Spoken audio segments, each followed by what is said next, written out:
experienced that bunches and bunches of time and how Bunches magical and it is. bunches. Bunches and bunches. Yes.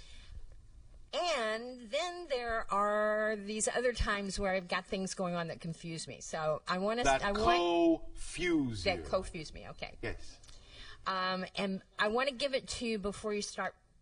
And let me finish giving it to you before you Oh, start all poking right. holes in it, okay? Poke, poke, poke. Pokey, pokey. Thank you. Okay. I have a business that I run. I've got a project that I absolutely adore, and it's like a lot of my excitement is directed towards that. However, I am not at a point where I can jump off the cliff and say, I can let go of my business and everything will be hunky-dory. I don't have that belief. So financially, I feel the need to keep going on my business. In my business, I have commitments, I have agreements that I've made with clients that I exchange, and this requires certain efforts on my part and time considerations. And then I have this idea of, well, I'd really rather be following my excitement right now rather than delivering this commitment or delivering this agreement, which in order to stay in business, I must do. Right? So... If you say so. Okay. Well, yeah, you're going to tell me. Okay. Or maybe. So I'm wondering how I can bridge this gap in a situation where I am in a co-creation that I have made agreements in, and I'm going to continue to be in that until I change. But then there's times when I really don't want to be fulfilling that agreement. I'd rather be doing this, but I know that in my integrity, I must fulfill that agreement to fulfill my integrity and do that other thing later, or, I'm not cool with my clients. So I would like you to shed some light on that for me, please, please, please. Click. Thank you. Oh, can I start poking now? You can poke. You have my permission to poke. Oh, all right. Thank you. Permission to poke. All right. Can you first illuminate for us, if you actually have a specific idea in mind of what it is that you actually would prefer to be doing, that you say excites you more than what you are doing? Yeah. I'm doing a project called the Pieces of Peace Project, and it's an exhibition that brings artists and scientists and behavioral experts and brings them together to give, the challenge is to give those who attend the event experiences of peace. Oh, all right. Thank you. Very exciting. Yes. This represents right now, in general, your highest excitement. Yes? Big time. Big time. Big time. Oh, all right. Yeah. Now, big obviously... Event, big event, so it's not like just go out and do it in 5 minutes. It's going to take a couple of years to pull it all together. Oh, all right, if you say so. Maybe. Okay, thank you. Thank you. Maybe. Okay. Have you ever heard us talk about the mechanism or the experience we call the threshold of believability? Possibly. It's where you allow yourself to imagine the thing that you say you wish to do in the most exciting way you wish to do it, and ask yourself if you believe beyond a shadow of a doubt if that can manifest within a certain amount of time. When you can answer yes immediately after asking the question, then you reduce the amount of time and keep reducing the amount of time and ask the question again until you suddenly find even the slightest amount of hesitation in your response to say yes. As soon as you find the slightest hesitation, you know right there that that's exactly how much time it will take according to your current belief system. And if you wish to reduce the amount of time, you have to find out by investigating your beliefs what beliefs you're holding on to that say it has to take that amount of time.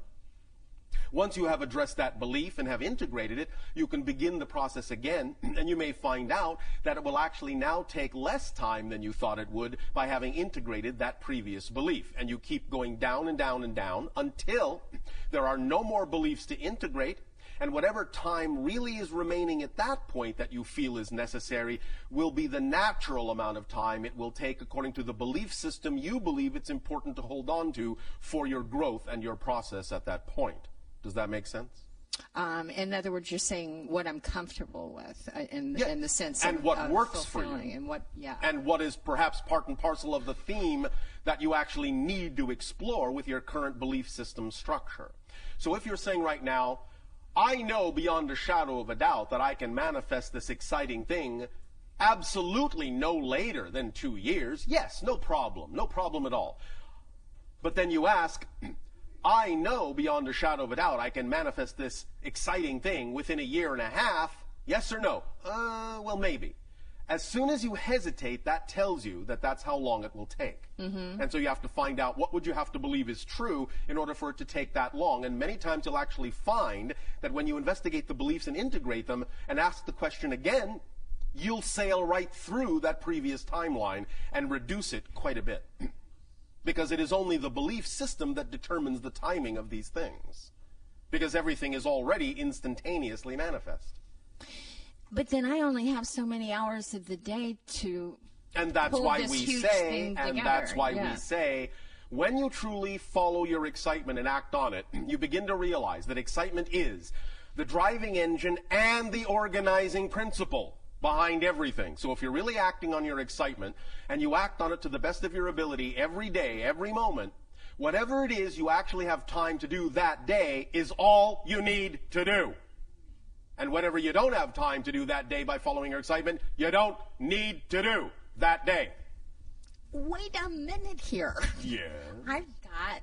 I've given my word to people. I've accepted money from people. Yes. I have said I will do this for you and thank you for the money. Yes. So if I am going through tomorrow... Are we talking about your excitement now, or are we talking about the thing that you're just doing to bide your time? I'm talking about the thing that I'm doing to make money to support me. That's a different issue. That's Okay. not what we were discussing. Okay. What we were talking about was the thing that excites you the most first.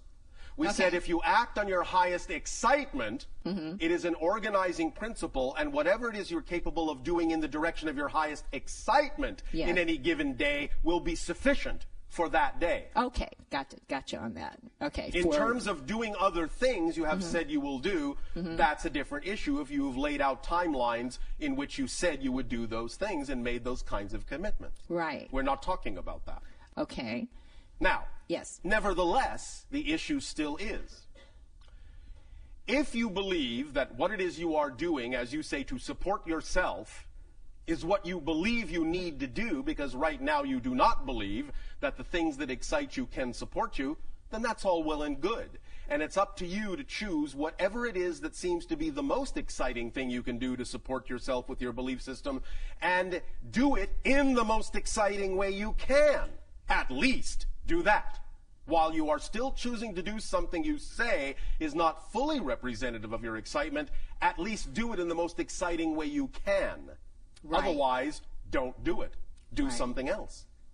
Yeah, see, I was trying to take what you were saying in the earlier part, right? Yes. And then apply it to that situation, and it doesn't really work in that situation of my income producing thing. Well, it does when you apply it appropriately. If Yes. for instance, there are like certain actions that... Give us an example specifically. I have to make phone calls to architects and designers and try to make meetings with them. Stop.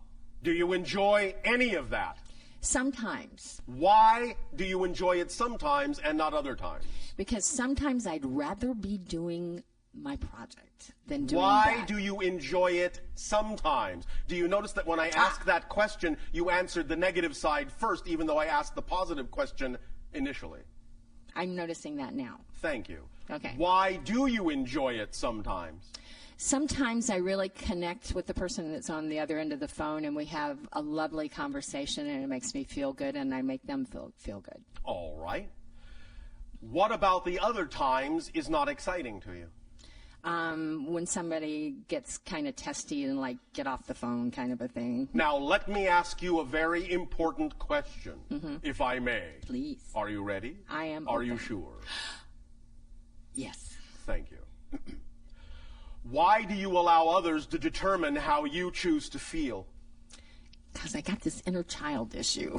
And what is that inner child issue? Feeling like she's unwanted. Unwanted. So you're saying you believe that that's absolutely true? No, I've been working with that issue quite a bit. So you are lying. What do you mean? What I mean is, you just said, I have this inner child issue where Right. I believe I am unwanted. Right. Well, and you said, do yes. you believe that's absolutely and true? you said, And I said, I've been working which on means, no, you don't believe it's absolutely true, or you wouldn't be working on it. Right, okay. So, Okay. if you understand that the very fact you're working on it means you already know it's not absolutely true, you're done working on it. Because you already know it's not absolutely true. Well, that's great, except I still have the feeling. Because you keep choosing to buy into it again. This is what we talked about before. You know what you prefer, but you keep choosing the same thing that you say you don't prefer. That's why you have to find out the structure of that belief and understand how it's tricking you into believing you need to keep choosing something you say you don't want to choose. Because it's a choice. It's not automatic. It's not a habit. It's not an addiction.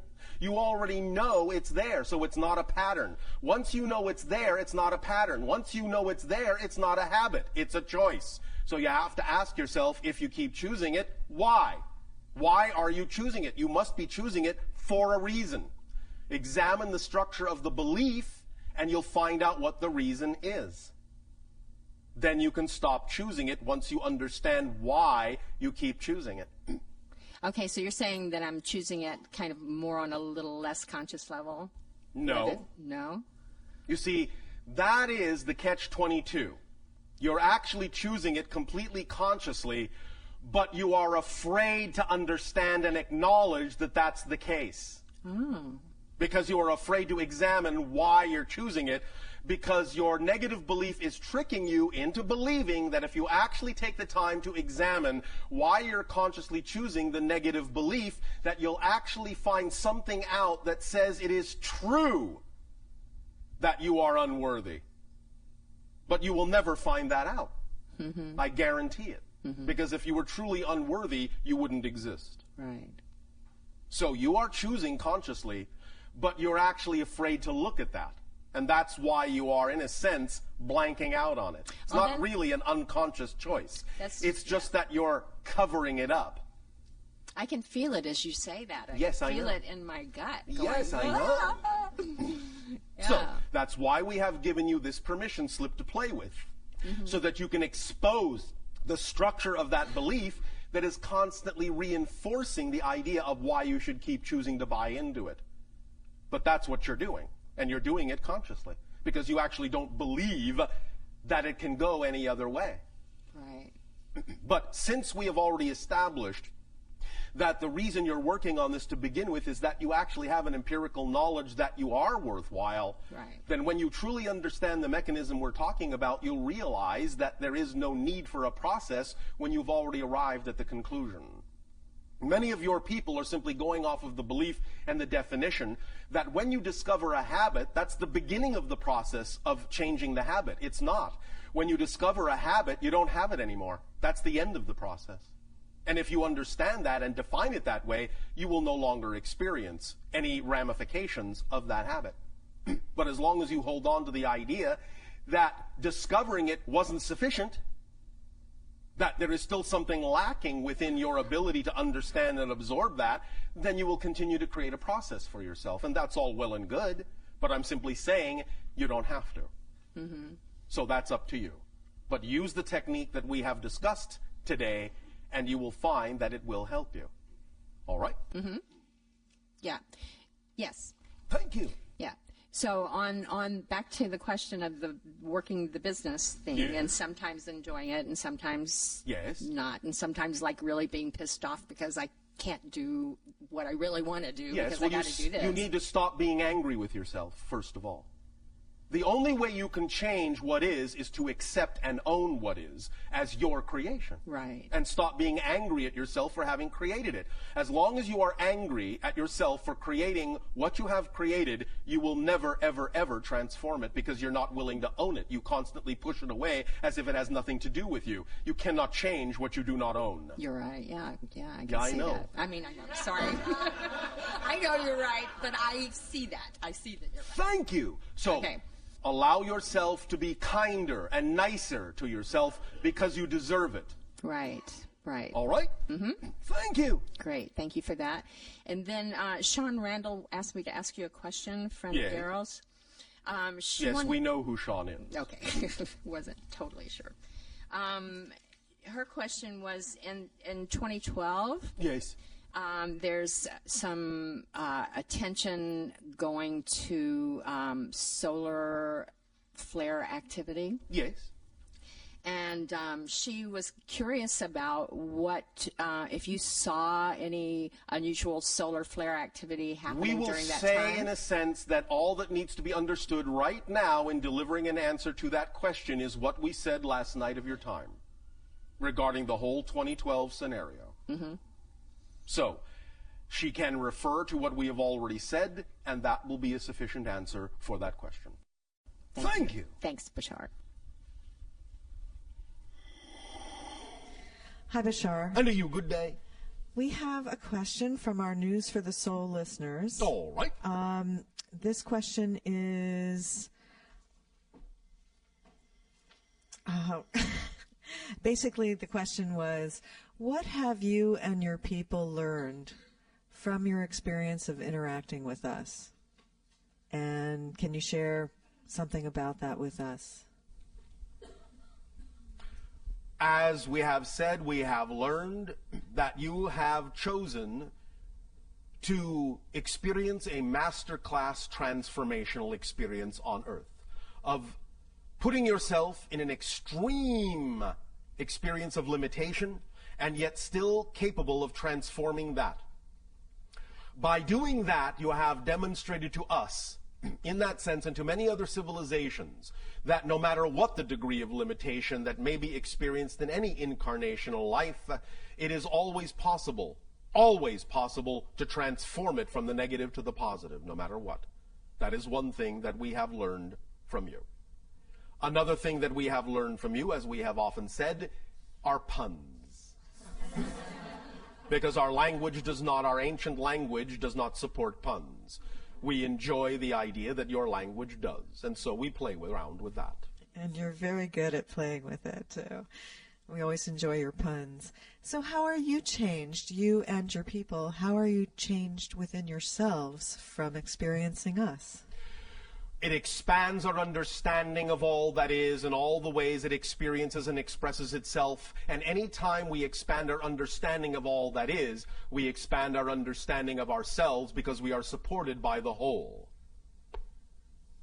Very nice. Well, we certainly have enjoyed the interactions. And so have we. And many others. Thanks. Thank you. Good day, Bashar. Good day.